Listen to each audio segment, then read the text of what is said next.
मेरा नाम कंचन है। एक औरत के कई रूप होते हैं, मगर लोग उस औरत को सिर्फ उसी रूप से जानते हैं जिसमें वो खरी साबित नहीं होती। मैं तो इस दुनिया के लिए एक ऐसी कलंकनी साबित हुई थी कि लोगों ने मेरा चैन और सुकून मुझसे छीन लिया था। जो कुछ था वो मेरे भाग्य में लिखा हुआ था, मगर लोगों को ऐसा लगता था कि अपना भाग्य खराब करने वाली मैं इकलौती दुनिया की एक ऐसी लड़की हूँ जो जानबूझकर अपने अच्छे खासे भाग्य को ठोकर मार देती है। मेरे साथ जो कुछ भी होता था वो सब कुछ मेरी तरफ से नहीं होता था। आखिर कौन ऐसी लड़की होगी जो अपने हाथों से अपने नसीब को खराब करना चाहेगी। मेरा दुख समझने वाला इस दुनिया में कोई भी नहीं था। जब मेरी माँ को खबर मिली कि वो माँ अब माँ बनने वाली है तो मेरे घर में बर्बादियाँ आनी शुरू हो गई थी। मेरे पापा का चलता हुआ कारोबार अचानक बंद हो गया था। उनका ढाबा था जिसमें अचानक आग लगने की वजह से बहुत ज़्यादा नुकसान हो गया था, और फिर उसके बाद मेरे पापा का कारोबार पूरी तरह से ठप हो गया। घर में खाने पीने के लाले पड़ने लगे थे। मेरे पापा घर के बड़े भाई थे, इसलिए उन पर उनके छोटे भाई और उनके परिवारों की भी जिम्मेदारी थी। मेरे घर में मेरी दादी थी, चाचा और चाची थी। मेरे पापा ने हमेशा से ही मेरे चाचा को अपनी औलाद समझा था और उनकी शादी होने के बाद भी वो उनके सारे खर्चे उठा रहे थे। आखिरकार पापा का कारोबार बहुत अच्छा था। अपने घर वालों के लिए वो इतना तो कर ही सकते थे, लेकिन जिंदगी में अचानक से ये मोड़ आ जाने की वजह से उनको अपने लिए 2 वक्त की रोटी मुश्किल हो रही थी। इसमें वो बाकी लोगों को क्या खिला सकते थे। मेरी माँ ने पूरे 9 महीने गरीबी के हालात में गुजार दिए थे और उसके बाद मैंने इस दुनिया में जन्म लिया।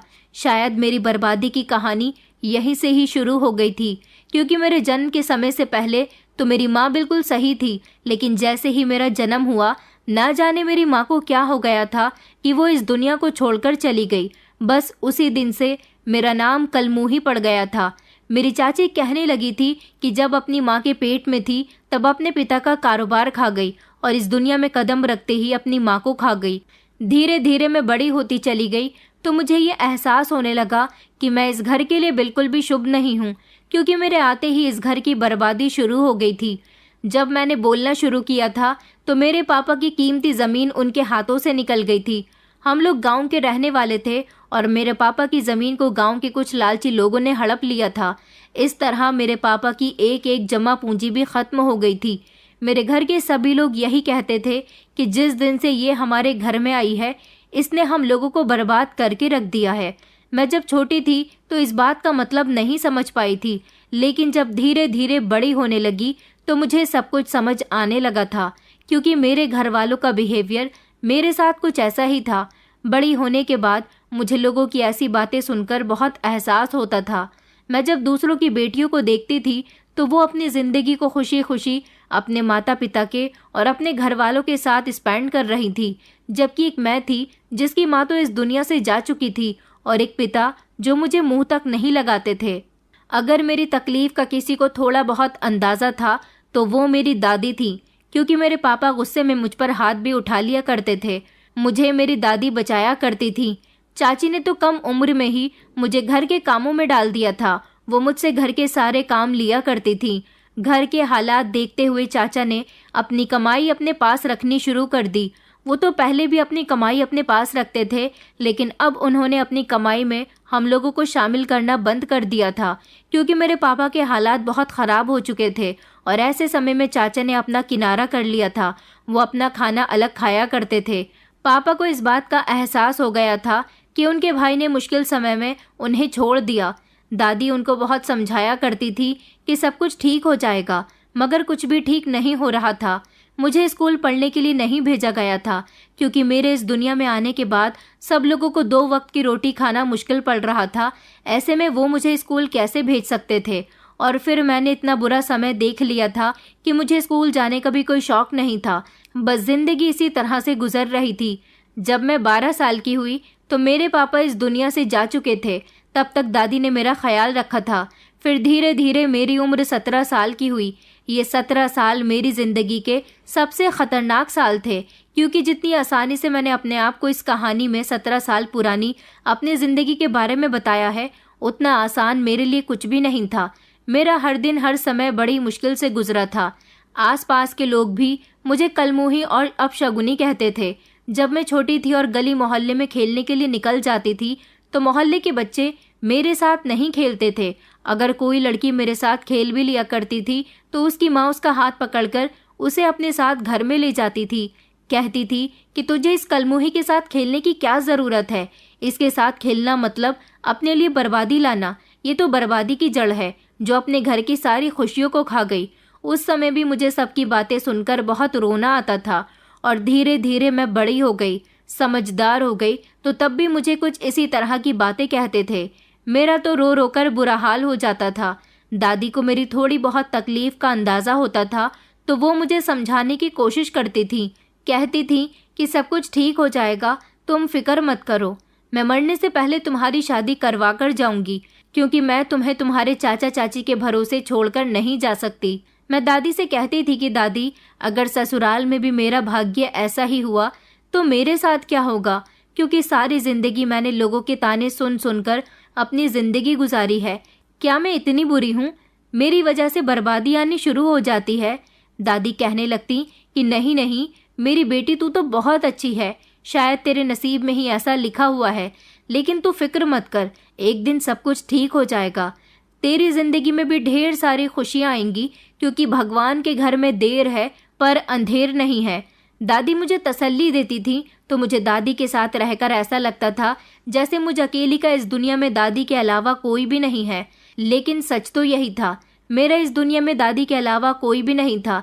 एक वही थी जो मुझे समझाती थी, अपना मानती थी, मगर फिर वो भी बीमार रहने लगी थी। उनकी भी उम्र काफ़ी हो गई थी। चाचा चाची को तो दादी और मुझसे कोई मतलब ही नहीं था। पापा के दुनिया से चले जाने के बाद उन्होंने दादी को और मुझे इस घर में लवारिसों की तरह जगह दी हुई थी। अपनी तबीयत की तरफ देखते हुए दादी ने चाचा से कहा था कि मैं कंचन का रिश्ता करना चाहती हूँ, उसकी शादी करके उसे उसके घर का कर देना चाहती हूँ, फिर चाहे मैं मर जाऊँ तो मुझे सुकून तो रहेगा। चाचा चाची की तो अपनी कोई औलाद नहीं थी, अगर वो चाहते तो मुझे अपनी औलाद समझ सकते थे, लेकिन उन्होंने तो मुझे कभी इंसान ही नहीं समझा था। चाची तो मुझे अपने कमरे में भी आने नहीं देती थी, कहती थी कि नहीं नहीं मेरे कमरे में कदम मत रखना, मैं नहीं चाहती कि हम तेरी वजह से किसी बड़ी मुसीबत का शिकार हो जाएं। मैं इसीलिए चाची से उनके दरवाजे तक ही रहकर बात करती थी। घर के ऐसे हालात देखते हुए ही दादी ने सोचा था कि वो अपने जीते जी मेरी शादी कर दे, क्योंकि अगर वो भी इस दुनिया में नहीं रही तो फिर मैं कहाँ जाऊंगी, मुझे कौन समझेगा। चाचा ने तो कह दिया था कि आप चाहो तो इसकी शादी कर सकती हो, मगर मेरे पास इसे देने के लिए कुछ भी नहीं है। अगर भाई साहब इसके लिए कुछ छोड़ कर जाते तो ज़रूर मैं अपनी जिम्मेदारी पर इसकी शादी करवा देता, लेकिन जिस दिन से ये दुनिया में आई है भाई साहब को भी इसने बर्बाद करके रख दिया। और तो और इस कलमुही से शादी कौन करेगा? इसे तो पूरा गांव जानता है कि जिस दिन से ये दुनिया में आई है कैसे कैसे कांड कर चुकी है, तो फिर कौन इसे अपने घर की बहू बनाना चाहेगा। चाचा की ऐसी अजीब व गरीब बातें सुनकर दादी भी उदास हो गई थी। फिर दादी ने खुद ही मेरे लिए रिश्ता ढूंढने का फैसला किया। मेरी दादी ने मेरे लिए पूरा गांव छान मारा था। शायद मेरे भाग्य में शादी करना भी आसानी से नहीं लिखा था। चाचा ने बिल्कुल सही कहा था, कोई भी मुझे अपने घर की बहू बनाने के लिए तैयार नहीं था। एक दिन तो चाची ने हद ही कर दी थी। उन्होंने मेरी दादी को बताया और कहा कि मैंने कंचन के लिए एक रिश्ता देखा है। दादी कहने लगी कि पहले मैं लड़के को देखना चाहती हूँ, मगर चाची दादी को लड़के से नहीं मिलवाना चाहती थी। बस उन्होंने लड़के की बहुत सारी तारीफ कर दी थी। बताया था कि लड़का इकलौता है, उसके आगे पीछे कोई भी नहीं है, नौकरी भी अच्छी है, अकेला कमाता खाता है और बड़े से घर में अकेला ही रहता है। वहाँ पर आपकी कंचन खुश रहेगी। मगर दादी का दिल चाची के बताए रिश्ते पर बिल्कुल भी नहीं मान रहा था। उनकी यही जिद थी कि वो एक बार लड़के से मिलकर उसके बारे में जान पहचान निकालना चाहती हैं। लेकिन चाची तो इस बात पर बिल्कुल भी राजी नहीं हो रही थी। उनका कहना था कि उनकी बात मानकर मेरी शादी उसके साथ करवा दें। फिर चाची ने लड़के का फोटो दादी को दिखा दिया था। दादी को लड़का तो बहुत पसंद आया था। लड़का फोटो में अच्छा लग रहा था। दादी को लगा रियल में भी लड़का ऐसा ही होगा, इसीलिए दादी लड़के से मिले बिना ही इस रिश्ते के लिए मान गई थी। इस तरह मेरी एक ही हफ्ते के अंदर अंदर शादी होने जा रही थी, क्योंकि चाची ने दादी से कहा था कि लड़का अपने परिवार में अकेला है, इसलिए वो किसी को भी बारात में शामिल नहीं कर सकता। उसका कहना है कि वो अकेला ही आ जाएगा और शादी की रस्में पूरी करने के बाद कंचन को यहाँ से विदा करके ले जाएगा। दादी इस बात पर भी तैयार हो गई थी। लड़का हमारे यहाँ सहरा पहनकर मुझसे शादी करने के लिए आया तो दादी को कुछ खटका सा महसूस हुआ। दादी ने चाची से कहा कि इस लड़के का सहरा हटाओ, मुझे इसका चेहरा देखना है। मगर चाची दादी की किसी बात को सुन ही नहीं रही थी। दादी को किसी गड़बड़ का एहसास हो रहा था। मैं दुल्हन बनी हुई एक तरफ बैठी थी और बहुत रो रही थी क्योंकि मैं अपनी दादी से अलग होने वाली थी। मगर मेरी दादी ने हार नहीं मानी और ज़बरदस्ती उस लड़के का सेहरा खींच लिया। जब उस लड़के का चेहरा दादी ने देखा तो उनके होश उड़ गए थे, क्योंकि ये कोई लड़का नहीं बल्कि अच्छी खासी उम्र का आदमी था जिसकी दाढ़ी मूंछ भी सफ़ेद थी। चाची ने तो दादी को किसी जवान लड़के का फोटो दिखाया था, मगर ये तो कोई और था। दादी के तो पैरों तले से ज़मीन निकल गई थी। दादी सोचने लगी कि अच्छा हुआ कि शादी होने से पहले पहले उनकी आंखों के सामने सारी हकीकत आ गई। शादी होने के बाद वो उसकी शक्ल देखती तो अनर्थ हो जाता। दादी ने उसको डांट कर हमारे घर से भेज दिया था और चाचा चाची से कहा था कि तुम लोग मेरे पोते की शादी कितनी उम्र के आदमी के साथ करवा रहे हो, जबकि उसकी उम्र तो अभी 18 साल भी नहीं हुई। इस आदमी की उम्र तो 55 साल होगी। तुम लोगों को शर्म नहीं आती लवारिस बच्ची के साथ ऐसा करते हुए। उसके बाद इस बात पर दादी और चाची में बहस शुरू हो गई थी। चाची कहने लगी कि इसका तो शुक्र मनाओ कि वो आदमी इससे शादी करने के लिए तैयार हो गया था, क्योंकि तुम्हारी पोती की हरकतें जैसी हैं पूरे गांव में कोई भी इससे शादी करने के लिए तैयार नहीं होगा। दादी ने कहा था कि मैं अपनी पोती की शादी अपनी जिम्मेदारी पर करूंगी, तुम लोगों को उसके लिए रिश्ते तलाश करने की कोई ज़रूरत नहीं है। दादी ने अब अपने गांव में नहीं बल्कि आस पड़ोस के गांव में मेरे लिए रिश्ते तलाश करना शुरू कर दिए थे। मैं बहुत खूबसूरत थी।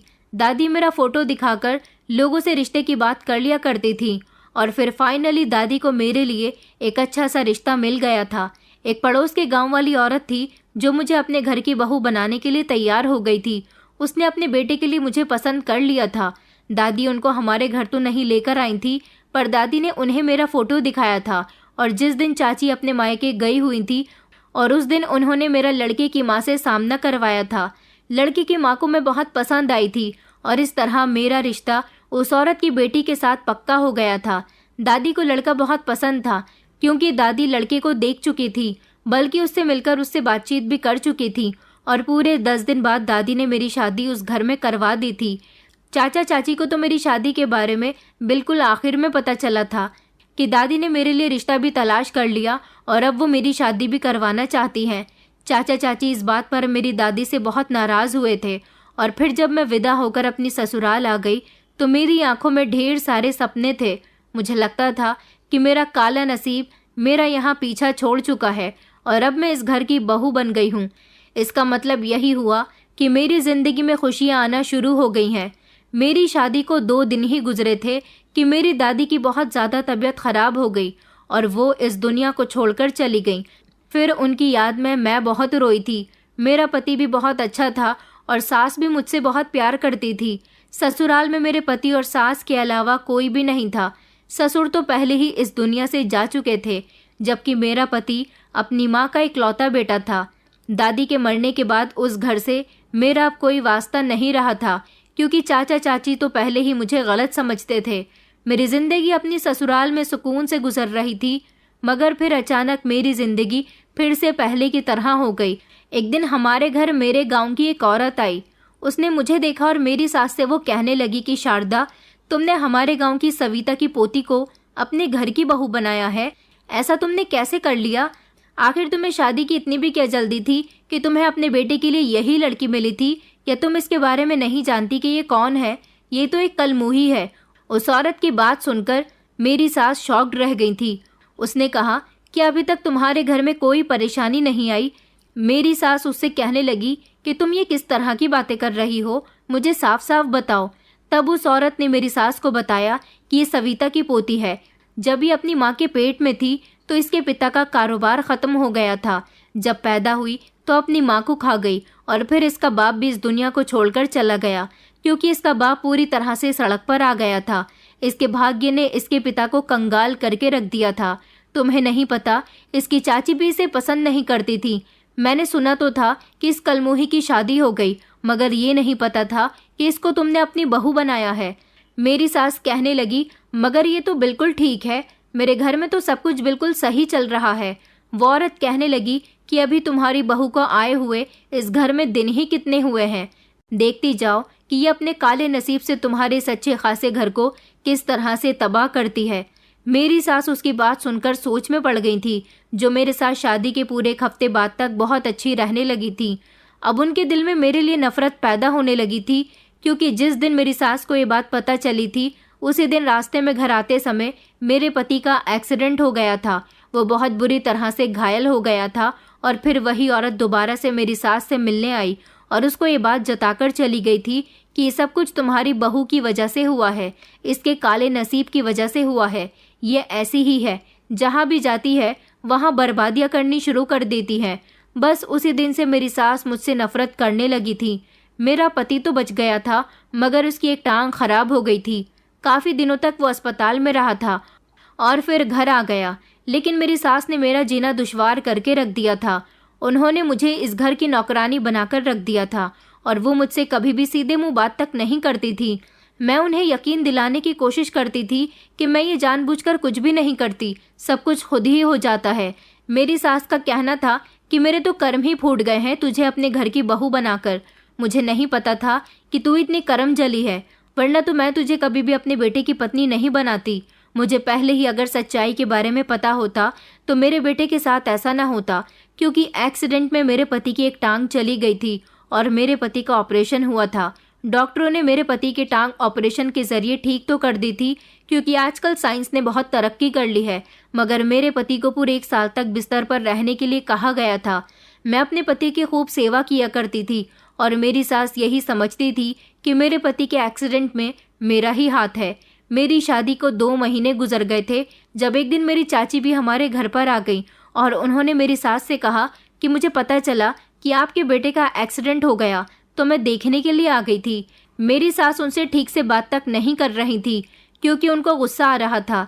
चाची शादी के बाद तो कभी नहीं आई थी और मेरे पति के एक्सीडेंट को भी काफ़ी दिन हो गए थे। वो मेरे पति के हालचाल लेने नहीं, बल्कि मेरी सास को भड़काने के लिए आई थी।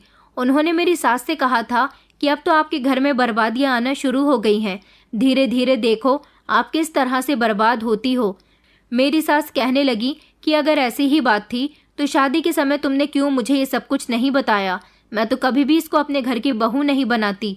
तो मेरी चाची कहने लगी कि मेरी सास ने हम लोगों को कुछ भी नहीं बताया था, वो अपनी पोती की हरकतें अच्छी तरह से जानती थी, इसीलिए उन्होंने खामोशी से इसकी शादी आपके बेटे के साथ करवा दी थी, जिसकी वजह से आपको कुछ भी पता नहीं चल सका। मगर अब आप अपने बेटे का ध्यान रखना, अभी तो सिर्फ उसका एक्सीडेंट हुआ है, आगे उसके साथ इससे भी ज़्यादा कुछ बुरा हो सकता है। ये बात सुनकर मेरी सास बहुत ज़्यादा डर गई थी और कहने लगी कि नहीं नहीं, मेरा बेटा इकलौता है, मैं अपने बेटे को खोना नहीं चाहती। अब तो मेरी सास मुझे जैसे तैसे इस घर से निकाल देना चाहती थी, मगर मैंने अपने पति से कहा हुआ था कि आप तो जानते हो कि आपका एक्सीडेंट मेरी वजह से नहीं हुआ, तो फिर माँ जी मेरे साथ ऐसा क्यों कर रही हैं। मेरे पति ने अपनी माँ को समझाया था कि माँ इसकी कोई गलती नहीं है, एक्सीडेंट मेरी वजह से हुआ था, मेरा मोबाइल पर ध्यान था और मैं बाइक चला रहा था, बस इसी वजह से मेरी बाइक स्लिप हो गई।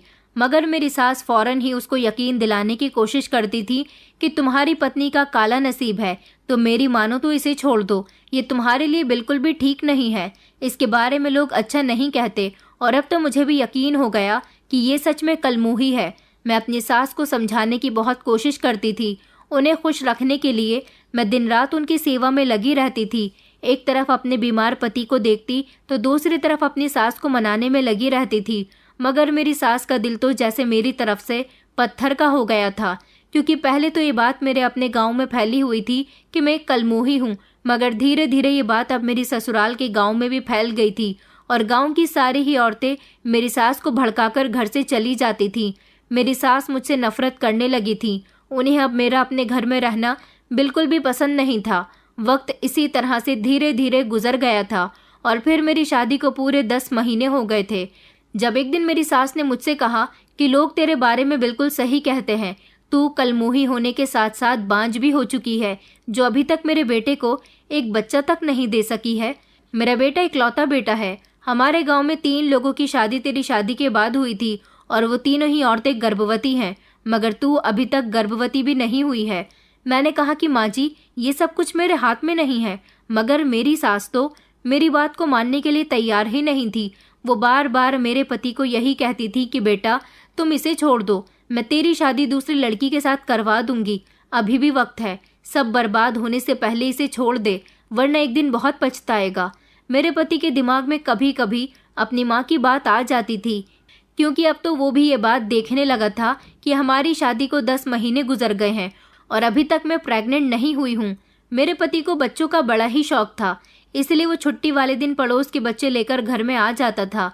लेकिन जब मैं उन बच्चों को गोद में लेती थी तो मेरी सास मेरी गोद से बच्चे छीन लिया करती थी और कहती थी कि अगर इस बच्चे की माँ को पता चल गया कि मैंने इसको तेरी गोद में दिया है तो इसकी माँ कभी भी हमारे घर नहीं भेजेगी।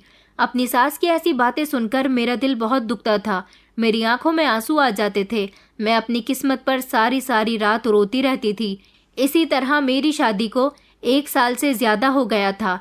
अब तो मेरे पति के दोस्त भी उससे ये कहने लगे थे कि तुम्हारी शादी को 1 साल से ज्यादा हो गया, अभी तक तुम पिता नहीं बन सके, आखिर ऐसी भी क्या परेशानी है भाभी में।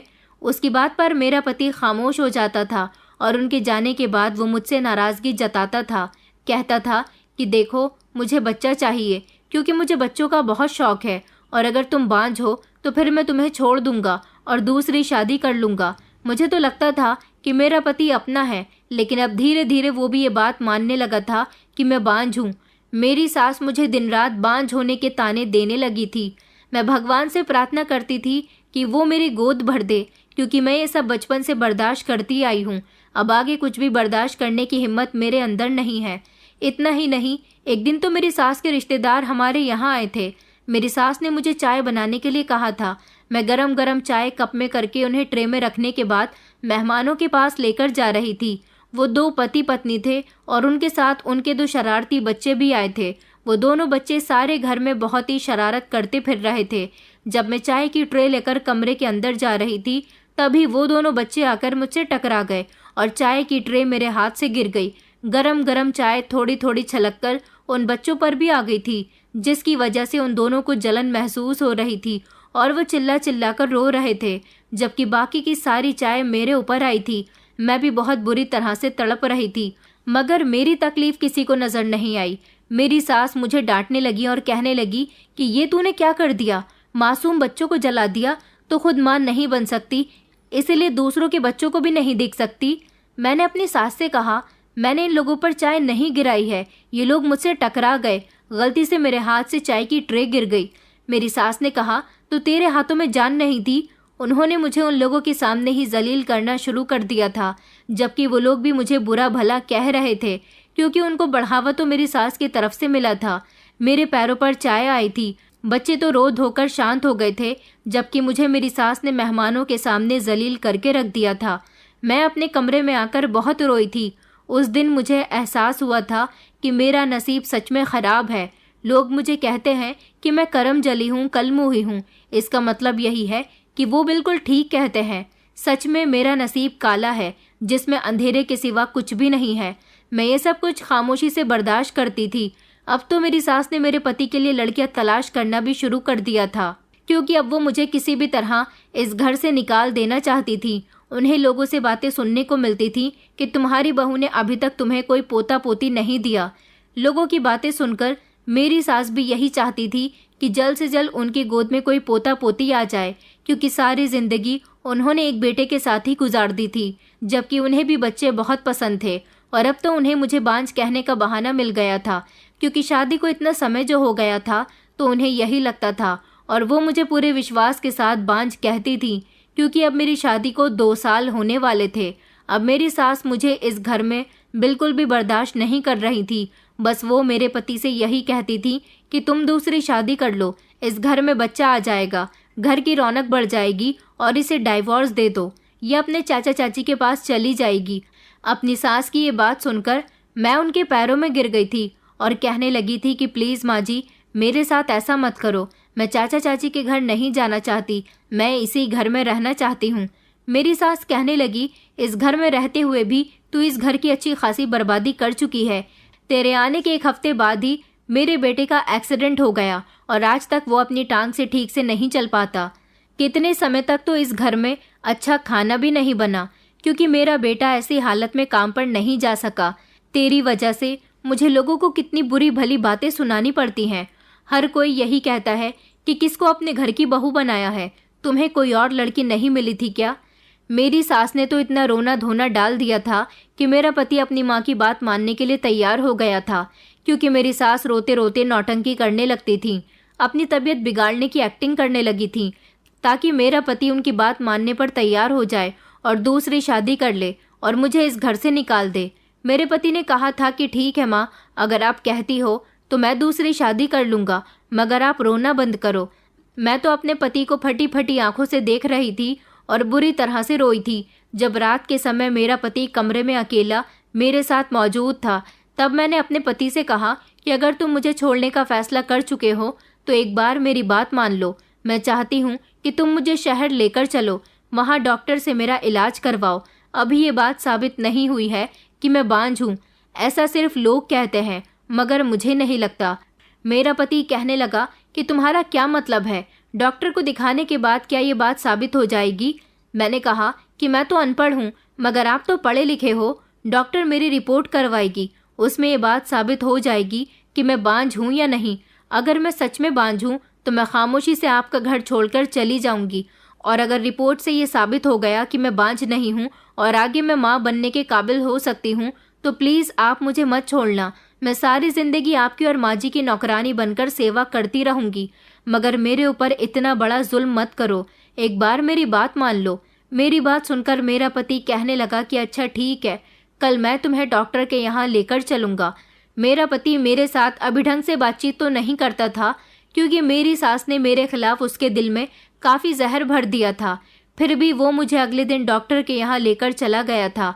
डॉक्टर ने हम दोनों पति पत्नी की रिपोर्ट्स बताई थी, जो रिपोर्ट्स 3 दिन के बाद आनी थी। चेकअप करवाने के बाद हम लोग घर आ गए थे। मेरी सास ने पूछा भी था कि तुम दोनों कहाँ गए थे। मेरे पति ने मेरी सास को सब कुछ बता दिया था। मेरी सास ने कहा था कि ठीक है, अगर रिपोर्ट में ये आया कि ये बांझ है तो मैं इसे फ़ौरन ही अपने घर से निकाल दूंगी। मेरी सास को पूरा पूरा भरोसा था कि रिपोर्ट में यही आएगा, जबकि मुझे भी अपने भाग्य पर यकीन नहीं था कि मेरे साथ भी कुछ अच्छा हो सकता है। इसलिए मैं भगवान से प्रार्थना कर रही थी कि अब की बार अगर मेरे साथ कुछ गलत हुआ तो मुझे उसको बर्दाश्त करने की क्षमता देना, क्योंकि अब मेरे अंदर कुछ भी बर्दाश्त करने की क्षमता नहीं थी। अब मुझे रिपोर्ट्स आने का इंतज़ार था। 3 दिन बाद मेरा पति मुझे डॉक्टर के यहाँ ले गया था। जब डॉक्टर ने रिपोर्ट्स देखने के बाद रिजल्ट बताया तो मैं खुशी से फूली नहीं समा रही थी, क्योंकि डॉक्टर ने बताया था कि तुम बांझ नहीं हो, तुम बिल्कुल ठीक हो। तुम्हारे अंदर कोई ऐसी कमी नहीं है जिसकी वजह से तुम बच्चा पैदा ना कर सको। लेकिन जब डॉक्टर ने मेरे पति की रिपोर्ट देखी तो उनके चेहरे का रंग उड़ गया था। डॉक्टर ने हमें एक ऐसी बात बताई जिसे सुनकर हमारे होश उड़ गए थे। डॉक्टर ने कहा कि आप तो बिल्कुल ठीक हो, मगर आपके पति बच्चा पैदा करने काबिल नहीं है, वो नामर्द हैं और सारी ज़िंदगी शायद वो बच्चा पैदा नहीं कर सकेंगे। मुझे तो डॉक्टर की बात पर यकीन भी नहीं आया था। मैंने कहा था कि डॉक्टर ऐसा नहीं हो सकता, मेरे पति तो बिल्कुल ठीक है। डॉक्टर कहने लगी कि जैसा रिपोर्ट बता रही है हम भी आपको ऐसा ही बता रहे हैं। मेरे पति ये बात सुनकर खामोश हो गए थे और फिर हम अस्पताल से बाहर आ गए थे। मेरे पति चल तो सकते थे, मगर वो पहले की तरह नॉर्मल नहीं थे। वो लंगड़ाकर चलते थे और मैं उनको सहारा दिया करती थी। मेरे पति ने मुझे बैठने के लिए कहा, इसलिए हम अस्पताल के बाहर ही एक किनारे की तरफ बैठ गए थे। जब मेरे पति ने मेरे आगे हाथ जोड़ लिए और कहने लगे कि मुझे माफ़ कर दो कंचन, मैं अपनी माँ की बातों में आ गया था जो तुम पर इतना गुस्सा करने लगा था। मुझे भी यही लगता था कि तुम मुझे बच्चों का सुख नहीं दे सकती हो। इसका मतलब यही है कि माँ तुम्हारे बारे में बिल्कुल ठीक कहती है, मगर तुमने तो मेरी माँ की बहुत सारी बातें सुनी है और मेरी नाराज़गी को भी खामोशी से बर्दाश्त किया है, लेकिन कमी तो मेरे ही अंदर है। तुम तो बिल्कुल ठीक हो, मैं तुम्हारे आगे हाथ जोड़ता हूँ। मेरी इस कमी के बारे में मेरी माँ को कुछ मत बताना, क्योंकि मैं उनसे नज़रें मिलाने काबिल नहीं रहूँगा। मैंने अपने पति से कहा कि आप ये कैसी बातें कर रहे हो, आपकी इज्जत मेरी इज्जत है, भला मैं आपकी इज्जत को ख़राब होने कैसे दे सकती हूँ। आप फिक्र मत करो, भगवान सब कुछ ठीक कर देगा। हम दोनों ही बहुत परेशान थे और हम दोनों की आंखों में आंसू थे। जब हम घर आए तो मेरी सास हम दोनों का बेसब्री से इंतज़ार कर रही थी, क्योंकि वो भी ये बात जानना चाहती थी कि हम दोनों की रिपोर्ट में क्या आया है। मेरी सास हमसे पूछने लगी कि बताओ डॉक्टर ने क्या बताया है। मेरा पति मेरा चेहरा देख रहा था और मैं उसे देख रही थी। तब मैंने शर्मिंदा होते हुए अपनी सास से कहा कि मुझे माफ़ करना माँ जी, आप ठीक कहती थी कि मैं बांझ हूँ, मैं आपको पोता पोती नहीं दे सकती। ये कहकर मैं रोने लगी थी, जबकि मेरी सास बहुत खुश हो गई थी। उन्होंने मेरे पति से कहा कि देखो, मैं कहती थी ना कि ये बांझ है, क्योंकि अगर ये बांझ नहीं होती तो शादी के बाद ही गर्भवती हो जाती। मेरी सास कहने लगी, क्या अभी भी तुम इसके साथ रहना चाहते हो? मैं तो कहती हूँ कि तुम अभी जाकर तलाक के पेपर तैयार करवाओ और इसे घर से निकाल दो, फिर मैं तुम्हारी दूसरी जगह शादी करवा दूंगी और तुम जल्द ही पिता बनने का सुख देख सकोगे। मेरे पति ने अपनी माँ की बात का कोई जवाब नहीं दिया और वो सीधा चलते हुए अपने कमरे में आ गए थे। मैं भी वहाँ से उनके साथ साथ कमरे में आ गई थी। मेरे पति मेरे सामने बहुत शर्मिंदगी जाहिर कर रहे थे। कहने लगे कि मैं तुमसे नजरें मिलाने काबिल भी नहीं हूँ, क्योंकि तुमने मेरी इज्जत बचा ली है। मैंने अपने पति से कहा कि आप फिक्र मत करो, मैं आपकी पत्नी हूँ, सारी जिंदगी आपका साथ दूंगी। अब तो मेरी सास ने मुझे पहले से भी ज्यादा तंग करना शुरू कर दिया था। अगले दिन सुबह सवेरे ही उन्होंने मेरे कमरे का दरवाजा बजा दिया था और कहने लगी थी कि महारानी उठ जाओ, घर का सारा काम करो। मैं खामोशी से घर के सारे काम कर रही थी और मेरी सास बात बात पर मुझे उल्टा सीधा कह रही थी और बार बार मेरे पति से यही कह रही थी कि तुम इसे छोड़ क्यों नहीं देते, तुम इसे कब छोड़ोगे, ये जाएगी तभी तो दूसरी लड़की इस घर में आएगी। मेरा पति अपनी माँ की किसी भी बात का कोई जवाब नहीं देता था और अब तो मेरी सास मुझसे इतनी ज्यादा तंग आ गई थी कि उन्होंने छोटी छोटी बात पर मुझ पर हाथ उठाना भी शुरू कर दिया था। क्योंकि एक दिन मुझसे सब्जी में नमक मिर्च तेज हो गई थी। उस समय मेरा पति घर में मौजूद नहीं था। वो समझती थी कि मैं इन सारी बातों से तंग आकर खुद ही इस घर को छोड़कर चली जाऊंगी, मगर मैं कहीं नहीं जा सकती थी, मेरी मजबूरी थी। जब मेरा पति घर आया और उसने मेरे गाल पर थप्पड़ के निशान देखे तो वो शर्मिंदा होने लगा था और कहने लगा था कि मुझे माफ़ कर दो कंचन, मैं कुछ नहीं कर सकता, तुम बहुत अच्छी हो। मैं अपने पति की बात सुनकर खामोश रहती थी, क्योंकि ऐसा तो मेरे भाग्य में शुरू से ही लिखा हुआ था। उसी रात हमारे घर में चोर घुस आए थे। जब आधी रात के टाइम खटर पटर की आवाज़ सुनकर मैं कमरे से बाहर आई तो पता चला कि चोर किचन से हमारा सिलेंडर और कुछ ज़रूरत का महंगा सामान चुराकर भाग चुके थे। ये खबर जब मेरी सास को पता चली तो वो चीख चीख कर रोने लगी, शोर मचाने लगी और इस सब का जिम्मेदार भी वो मुझे ही ठहराने लगी। उनका शोर सुनकर गांव वालों को भी ये बात पता चली थी, तो गांव के काफ़ी सारे लोग हमारे घर में इकट्ठा हो गए थे और कुछ औरतें मेरी सास से कह रही थी कि ये सब कुछ तुम्हारी बहू की वजह से हुआ है। हमने तो तुमसे पहले ही कहा था कि ये तुम्हारे घर में किसी को खुश नहीं रहने देगी, तुम्हारे घर में इसी तरह से बर्बादियां आएंगी। मेरी सास मेरी तरफ घूर कर देखने लगी। मैंने अपनी सास से कहा कि नहीं माँ जी, इसमें मेरी कोई गलती नहीं है, मैं कुछ नहीं जानती, बल्कि मैं तो खुद खटके की आवाज़ से कमरे के बाहर आई थी देखने के लिए कि आखिर कौन है, मगर चोर तो भाग चुके थे और सामान भी लेकर जा चुके थे, तभी तो मैंने शोर मचाया है। आखिर इसमें मेरी क्या गलती हो सकती है। मेरी सास ने मेरी किसी बात पर यकीन नहीं किया और गांव वालों के सामने ही मुझे मारना पीटना शुरू कर दिया। उन्होंने मेरा हाथ पकड़ा और वो मुझे घर से निकालने लगी, जब मेरे पति ने मेरी सास को रोक लिया और उनको डांटने लगे कि आप ये क्या कर रही हो इसके साथ, आखिर लोगों के सामने तमाशा बनाना ज़रूरी है। उन्होंने सब लोगों को डांट कर घर से भगा दिया और घर का दरवाज़ा बंद कर लिया। मेरे पति कहने लगे कि ये आप क्या कर रही हो माँ, ऐसा भी कोई अपने घर की बहू के साथ करता है। तो मेरी सास कहने लगी कि मैं कुछ नहीं जानती और मैं इसको अपनी बहू भी नहीं मानती। ये मेरी बहू नहीं बल्कि इस घर के लिए बहुत बड़ी मुसीबत है। तुम इसे अभी और इसी वक्त घर से निकालो। मैं इस मनहूस को अपने घर में और बर्दाश्त नहीं कर सकती। तुम्हारी वजह से मैं इससे कुछ नहीं कहती। मेरा बस चले तो मैं अभी इसे घर से बाहर निकाल दूं, मगर तुम हर बार इसको रोक लेते हो। मेरा पति मेरा हाथ पकड़कर मुझे कमरे के अंदर ले गया, जबकि मैं फूट फूट कर रो रही थी। उधर मेरी सास का हाल भी बहुत बुरा था, वो गुस्से से लाल पीली हो रही थी। मेरे पति ने मुझे समझाया और वो मेरे आगे हाथ जोड़कर कहने लगे कि मुझे माफ़ कर दो कंचन, ये सब कुछ मेरी वजह से हो रहा है। अगर मम्मी को पता चल जाए कि कमी तुम्हारे अंदर नहीं बल्कि उनके बेटे के अंदर है, ये तो मैं जानता हूँ कि चोरी भी तुम्हारी वजह से नहीं हुई है। बस तुम पर तो सब लोग आसानी से इल्ज़ाम लगा देते हैं, मगर मैं जानता हूँ कि तुम कितनी सच्ची और अच्छी हो। जो कुछ भी होता है वो एक हादसा होता है और लोग इल्ज़ाम तुम पर लगा देते हैं। अगर माँ को ये पता चल जाए कि उनके बेटे के अंदर कमी है, इस वजह से माँ नहीं बन पा रही हो तो शायद मेरी माँ तुम्हें कुछ नहीं कहे। मैं अभी माँ को सब कुछ जाकर बता रहा हूँ कि बांझ तुम नहीं बल्कि मैं हूँ, तो फिर सज़ा तुम्हें क्यों मिले। मैं उनको बताता हूँ कि तुम्हारी रिपोर्ट बिल्कुल नॉर्मल आई है, बल्कि कमी मेरे अंदर है, क्योंकि मैं तुम्हें इस तरह से माँ के हाथों पिटता हुआ और उनकी बातें सुनता हुआ नहीं देख सकता। बस अब बहुत हो गया। आखिर वो तुम्हारे साथ गलत कब तक करती रहेंगी।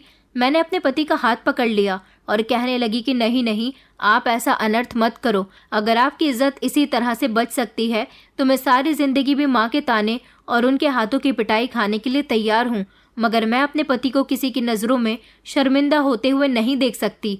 मैं अपने पति के गले लगकर फूट फूट कर रो रही थी। मैं तो रोने में लगी हुई थी। अचानक मेरे पति की आवाज़ निकली, माँ आप। मैंने अपने पति के चेहरे को देखा तो मेरे पति दरवाजे की तरफ देख रहे थे। मैंने जैसे ही दरवाजे की तरफ देखा तो ये देखकर मेरे होश उड़ गए थे कि मेरी सास दरवाजे पर खड़ी हुई थी और उनकी आंखों से मुझे आंसू निकलते हुए दिख रहे थे। मैं अपनी सास को देखकर घबरा गई और एक झटके में उठकर खड़ी हो गई। जब मेरी सास धीरे धीरे मेरे करीब आने लगी तो मैं कांप रही थी। मुझे लगा कि शायद अभी भी वो मेरा हाथ पकड़कर मुझे घर से निकालना चाहेंगी, मगर उन्होंने तो मेरा हाथ पकड़ लिया और रोना शुरू कर दिया। मेरी सास कहने लगी कि बहू मुझे माफ़ कर दो, मुझे नहीं पता था कि तुम इतनी अच्छी हो, मेरे बेटे की ही इतनी बड़ी कमी मुझसे छुपा रही हो और सारा इल्ज़ाम अपने ऊपर लिया हुआ है, उसकी सज़ा भी भुगत रही हो जो तुमने की भी नहीं है। मुझे माफ़ कर दो बहू, मैं कितने समय से तुम्हें बांझ बांझ कहकर तंग कर रही हूँ, मगर तुम तो अपने पति की इज्जत बचा रही हो। मैं बहुत शर्मिंदा हूँ। मैंने अब तक तुम्हारे साथ जो कुछ भी किया उसके लिए बहुत शर्मिंदा हूँ। जो भी होता है वो सब एक इत्तेफाक होता है और लोग इल्ज़ाम तुम पर लगा देते हैं। शायद मैं भी उन्हीं लोगों में शामिल हो गई थी। मैं बहुत शर्मिंदा हूँ कि मैंने तुम्हारे साथ इतना गलत किया, लेकिन फिर भी तुम खामोशी से मेरे सारे अत्याचार सहती रहीं। तुमने पलटकर मुझे कभी नहीं बताया कि कमी तुम्हारे अंदर नहीं बल्कि मेरे बेटे के अंदर है। मेरी सास हाथ जोड़कर मुझसे माफ़ी मांग रही थी और फूट फूट कर रो रही थी। मैंने अपनी सास के हाथ पकड़ लिया और कहा कि आप ये क्या कर रही हो माँ जी, आपको कोई हक नहीं बनता मेरे सामने हाथ जोड़ने का। मेरे पति ने फिर मेरी सास को सब कुछ सच सच बता दिया कि किस तरह हम लोग रिपोर्ट्स करवाने गए थे और डॉक्टर ने बताया था कि कंचन बिल्कुल ठीक है, बल्कि मैं ही नामर्द हूँ जिसकी वजह से कंचन माँ नहीं बन सकी। माँ आपने तो कंचन पर इतने ज़्यादा अत्याचार कर दिए थे। आज मैं उसे कहने वाला था कि तुम्हारा मेरी माँ से एक ही तरह से पीछा छूटने वाला है, तुम यहाँ से भाग जाओ, मैं तुम्हें डिवोर्स दे दूंगा और तुम किसी और से शादी कर लेना। मगर मैं कंचन को नहीं छोड़ सकता था, ऐसा ख्याल भी मैं अपने दिल में नहीं ला सकता था। वो तो बहुत अच्छी है, भला मैं ऐसी लड़की को कैसे छोड़ सकता हूँ। सिर्फ आपकी वजह से मैं उसे डाइवोर्स देने के लिए तैयार हो रहा था। सारा ज़माना इसे बुरा कहता है, लेकिन ये कितनी अच्छी है इसकी अच्छाई तो सिर्फ मैं ही जानता हूँ। लोगों ने जो देखा वो कहा, लेकिन मैंने जो देखा मैं वही कंचन को समझता हूँ। कंचन एक बहुत अच्छी लड़की है। लोगों ने इसकी मासूमियत का फ़ायदा उठाकर सारी ज़िंदगी इस पर इल्ज़ाम लगाए, लेकिन अब ये मेरी पत्नी है। मैं किसी को ये हक नहीं देता कि कोई मेरी पत्नी पर इल्ज़ाम लगाए। मेरी सास ने कहा कि बेटा मैं भी तुमसे माफ़ी मांगती हूँ, मैं सब बातों से अनजान रही, मगर अब जब मुझे बहू की हकीकत मालूम हुई तो पता चला है कि बहू काले नसीब वाली नहीं बल्कि बहू तो बहुत भागों वाली है। मेरी सास फिर से हाथ जोड़कर मुझसे माफ़ी मांगने लगी, मगर मैंने खुले दिल के साथ अपनी सास को माफ़ कर दिया। मेरी सास ने मुझसे कहा कि आज के बाद अगर कोई भी मेरी बहू को गलत कहेगा तो मैं उसी समय उसको बालों से पकड़कर मारूंगी, क्योंकि मैं अब अपनी बहू की बुराई नहीं सुनूंगी। और तुम मेरी बहू नहीं, तुम मेरी बेटी हो। कोई तुम्हें इस घर से नहीं निकालेगा। ये तुम्हारा घर है, तुम इस घर में सर उठाकर जीना। इस तरह मेरी सास ने अपने दिल से मेरे लिए सारी नफरतें ख़त्म कर दी थीं। मेरी सास को इस बात का बहुत सदमा लगा था कि उनका बेटा ही बांझ है। शायद ऐसा इसलिए था क्योंकि वो मेरे बारे में कुछ भी जाने बिना ही मुझे बांझ कहती थी। कुछ ही दिन गुजरे थे कि एक और नई खबर मुझे सुनने को मिली, जिसे सुनकर मेरे होश उड़ गए थे। मेरे चाचा चाची, जिन्होंने मुझे सारी ज़िंदगी गलत कहा था और मेरी बुराइयां लोगों तक पहुंचाई थी, मेरे चाचा का कारोबार अचानक से ठप हो गया। चाचा सड़क पर आ गए।